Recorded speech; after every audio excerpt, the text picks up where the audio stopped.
So today I want to talk about one of my recent reads, Chita, a memoir by Chita Rivera and Patrick Pacheco.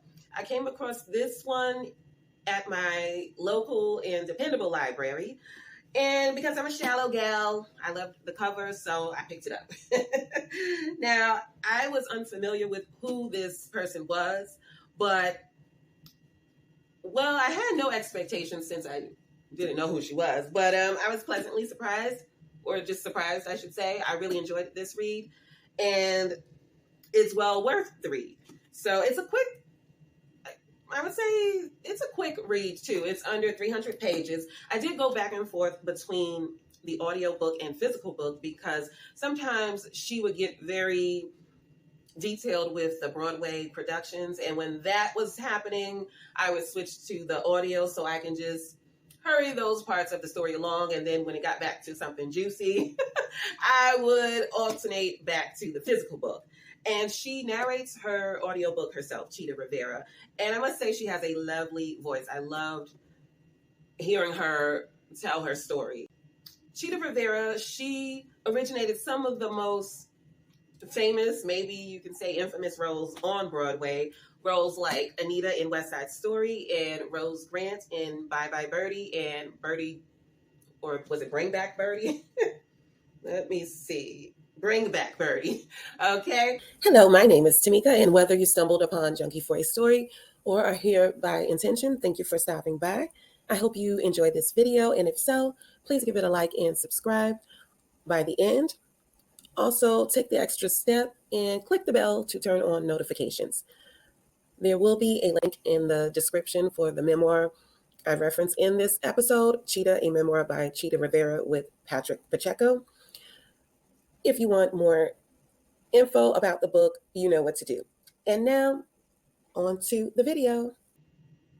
Yes, this triple threat released her memoir, and let me read some of the blurbs that you can find on the back of the book written by her peers.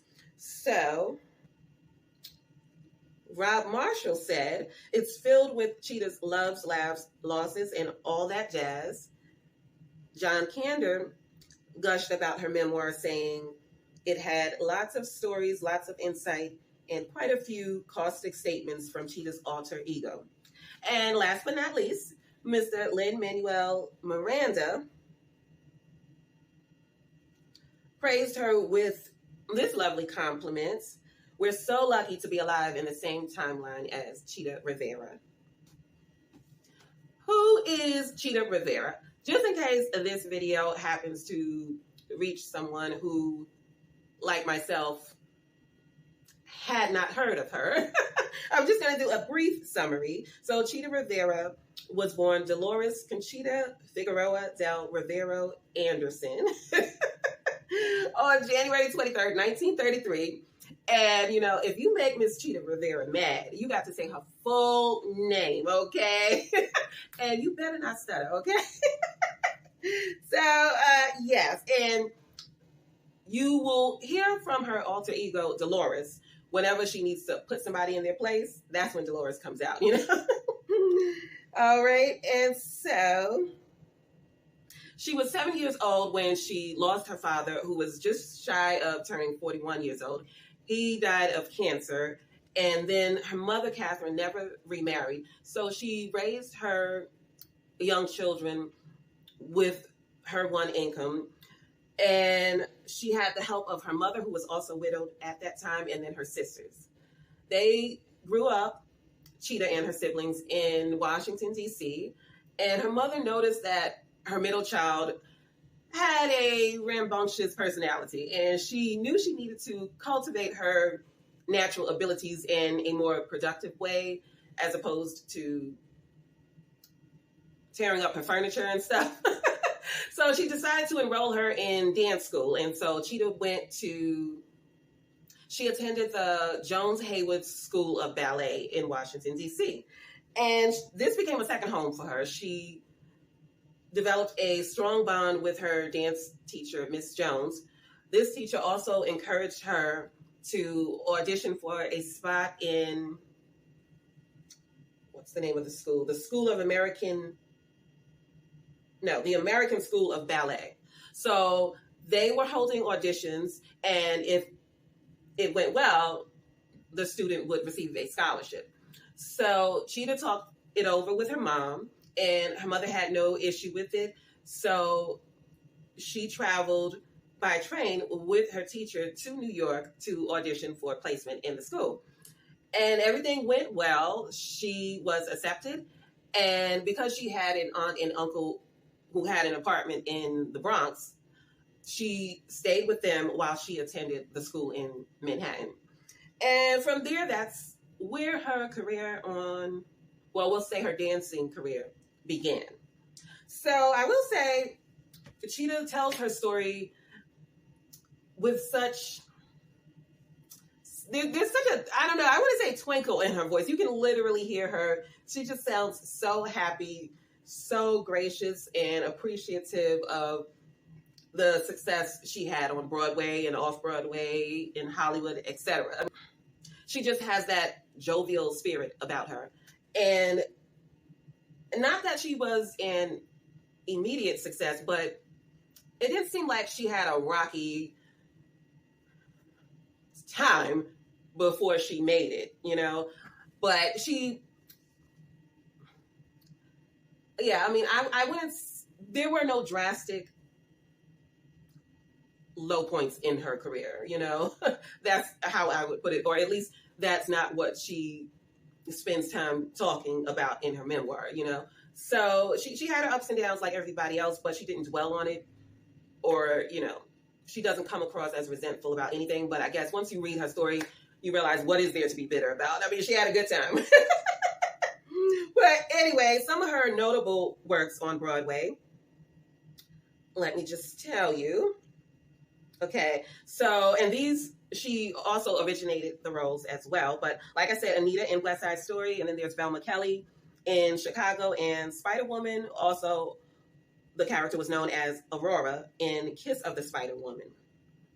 So I'm not going to tell you everything that's in the memoir, obviously, but I just want to talk about two stories from the memoir that might pique your interest.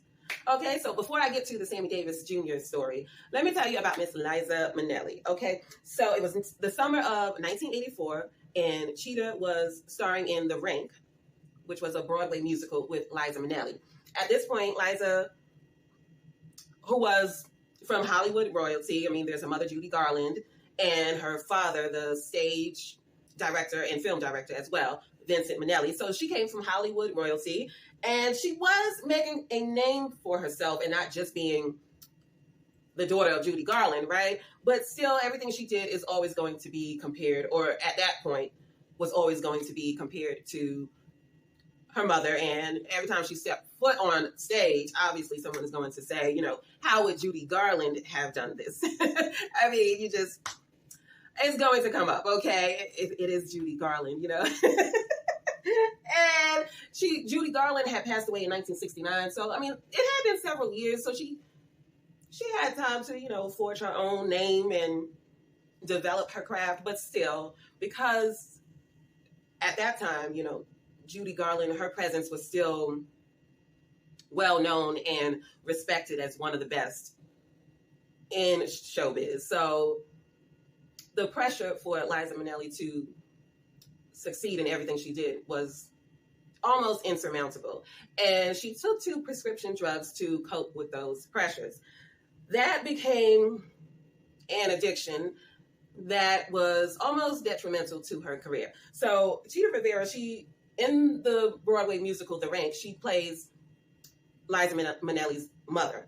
And she talks about the ups and downs and struggles of trying to keep that show afloat while Liza was struggling, you know. But she doesn't get explicit about anything. And that's what I really appreciated about Chita Rivera. So the musical was on the brink of closing because of Liza's absenteeism and unprofessionalism. I mean, sometimes she wouldn't show up for rehearsals or for the show, or she was late, or she showed up but probably shouldn't be going on stage. You know, it was just a lot of that, and her unreliability really put the musical at risk. And while that was happening, the rest of the cast were trying to do their best to work around that. And even one time, the understudy had to step in and perform in Liza's place, and she did a phenomenal job, and the crowd loved her.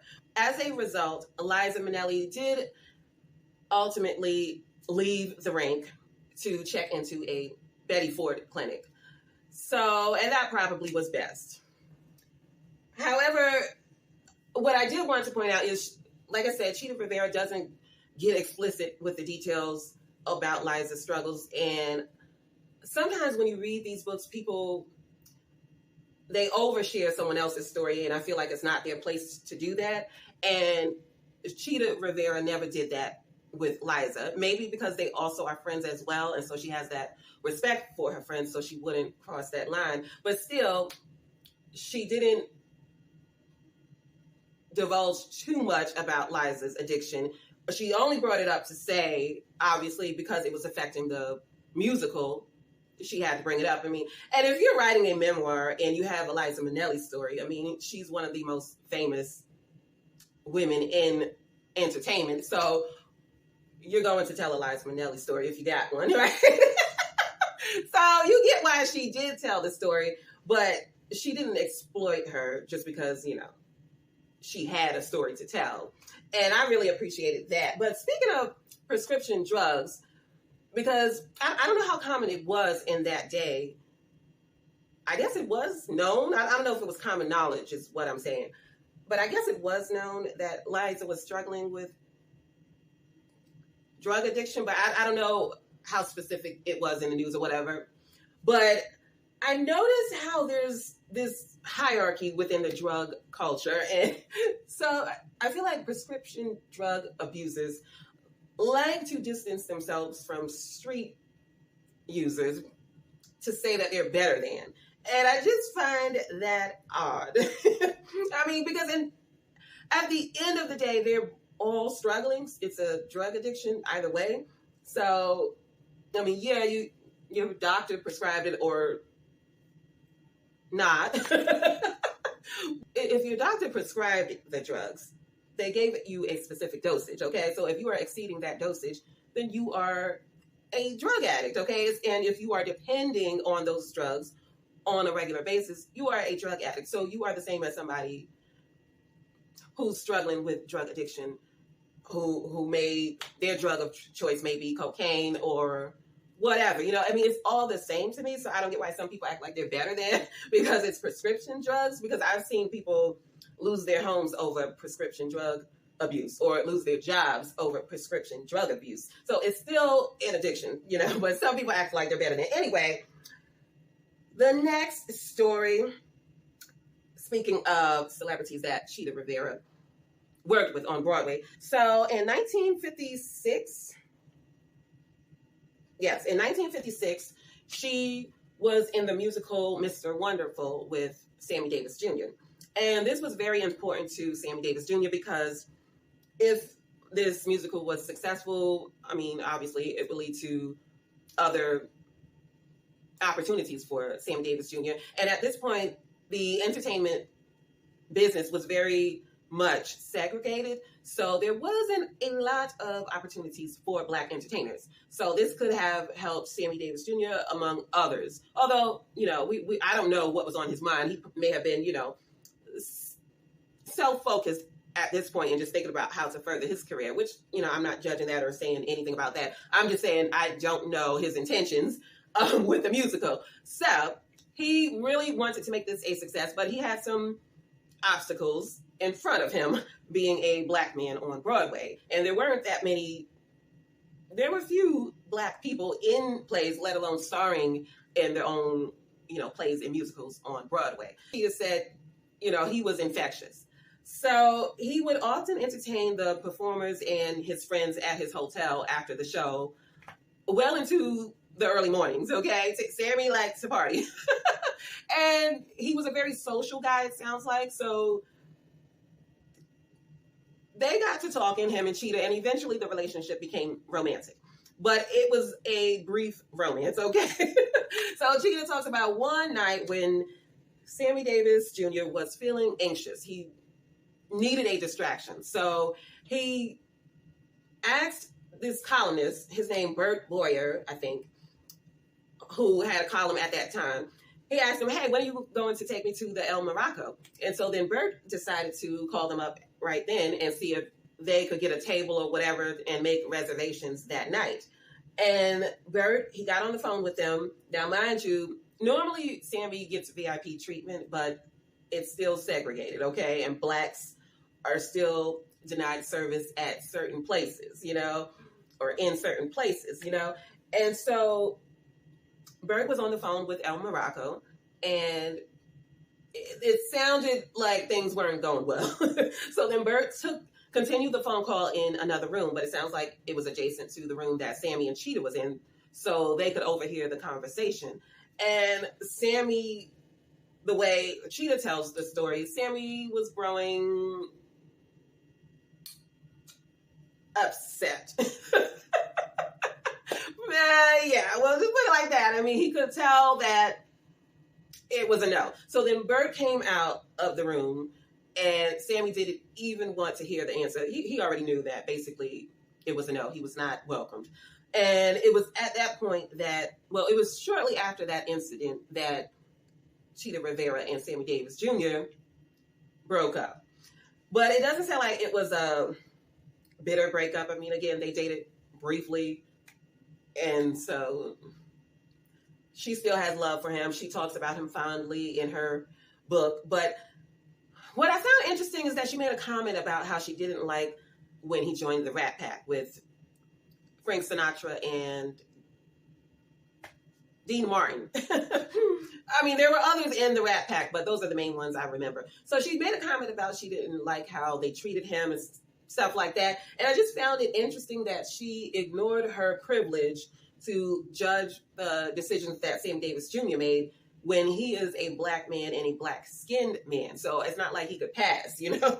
And she, even though she is Puerto Rican, she still is white-skinned, so she could easily pass for a white woman. So, yeah, I found that interesting because at the end of the day, I mean, you can call Sammy Davis Jr. a sellout, and it sounds like many people did in those days, or maybe even now, I don't know. But still, he didn't have a model for,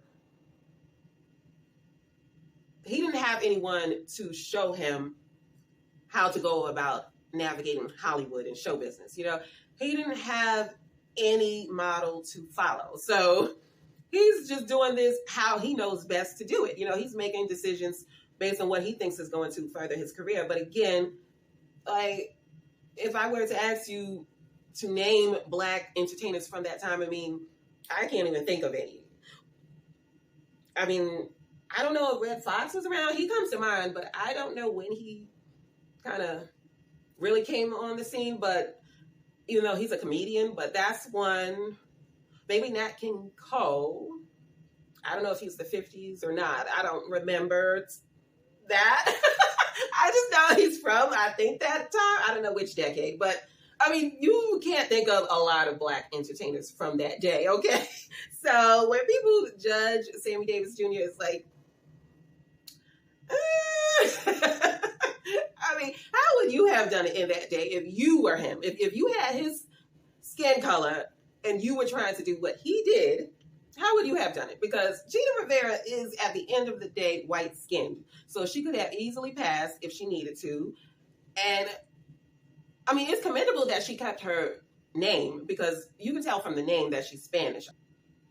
Unless you heard her speak or knew her name, you wouldn't know it. Like, if you're just looking at her, you wouldn't know that she's Spanish. You would just accept her as a white woman, you know? So she could have done that, which would have been more beneficial for her. And that was what most people were doing in her position who wanted to, you know, get ahead in Hollywood or in show business. That's what they were doing. But still, she has that privilege. So it was a little bit easier for her. I mean, and I just think, where would black entertainers be if it wasn't for what Sammy Davis Jr. chose to tolerate in order to get ahead? So, I mean, I would say a lot of people owe him a big thank you, you know? A lot of people, okay? I mean, who would we just imagine the celebrities that we celebrate and love and get to enjoy and experience today? How many of them would we get to experience if it weren't for Sammy Davis Jr.? So that's just something to think about. But, you know, anyway, not that she was being harsh in her judgment. She wasn't being harsh at all, but I just found it curious that she made that statement. And I'm sure he went through a lot being in the Rat Pack. And anyway, you know, we all got to eat, okay? He made those decisions and, you know, some worked out, some didn't, but he did what he had to do, you know, or what he chose to do to get what he wanted. So, yeah, that's that. And Chita Rivera talked about racism on Broadway and the Hispanophobia she experienced as a Puerto Rican actress when she performed in different productions. But one specifically she talked about was Bye Bye Birdie. So in this musical, she played Rose Grant. And the character was originally written as a Polish.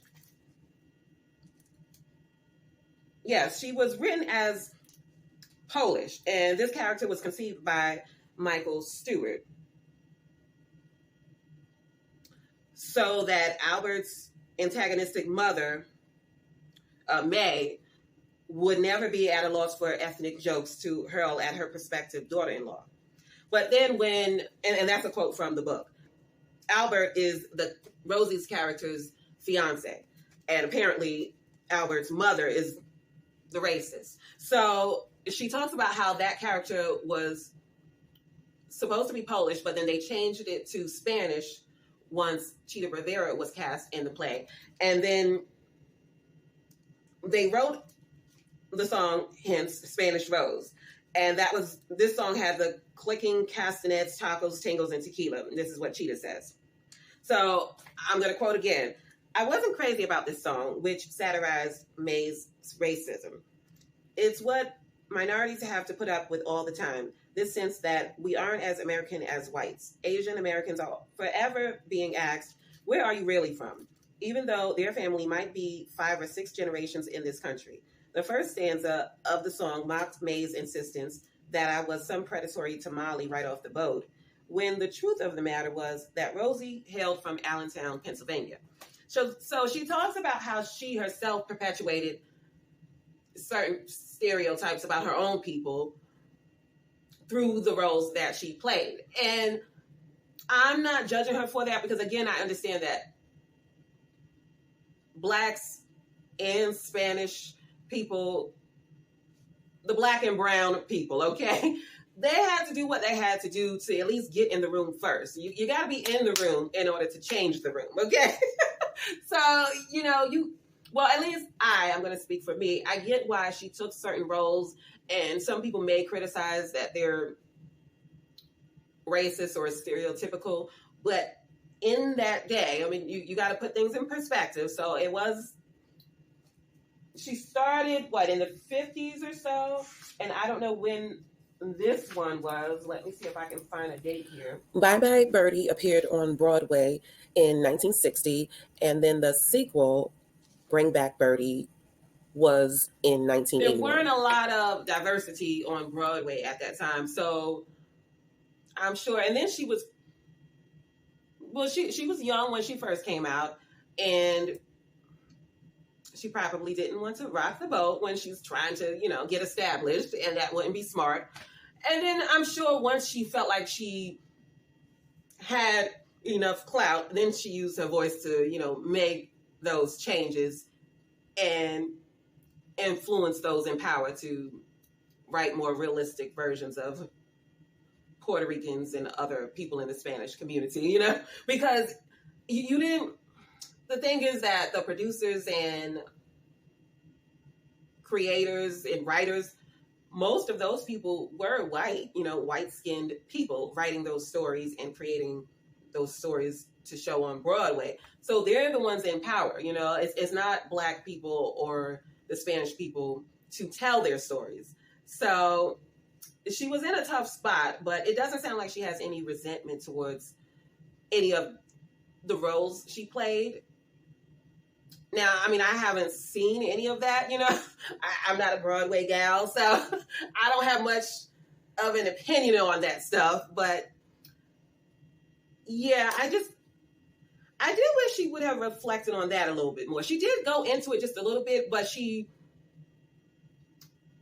almost absolved the people who were to blame for those stereotypes being perpetuated, I guess because she's friends with those people. So she kind of was gentle with them, you know. I mean, she made some observations, but she didn't challenge much, you know. So, you know, she kept it nice. Anyway, this is getting too long, so hopefully you enjoyed this video. If you did, give it a like, comment, subscribe if you choose, and let me know what you think of Miss Chita Rivera and the West Side Story being considered one of the greatest musicals of all time. Now, again, I haven't seen that one, and I know there's been many adaptations of that. Let me know your thoughts on West Side Story. I know it's one of those visceral stories that gets people excited. But yeah. Wow. She enjoyed her time on Broadway, and I'm glad I got to learn about her in her memoir. So I would highly recommend this, Chita, a memoir by Chita Rivera and Patrick Pacheco. And yeah, I'm going to wrap this up. I'll catch you in the next one. Bye.